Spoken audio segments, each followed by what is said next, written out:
Welcome to Accent Master. Today we're going to learn how to pronounce the name of a specific type of light and airy Italian bread made from a highly hydrated dough.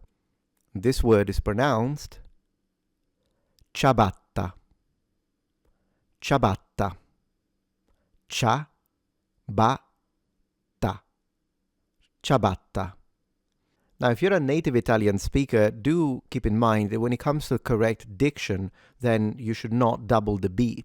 Some Italian speakers, particularly in the south and in the center, will tend to pronounce the B as a double, ciabatta, but for standard it's more correct to pronounce it as a single, as it's written, ciabatta. For non-native speakers, pay attention to the double T, because it's a longer or stronger sound, ciabatta, rather than ciabatta.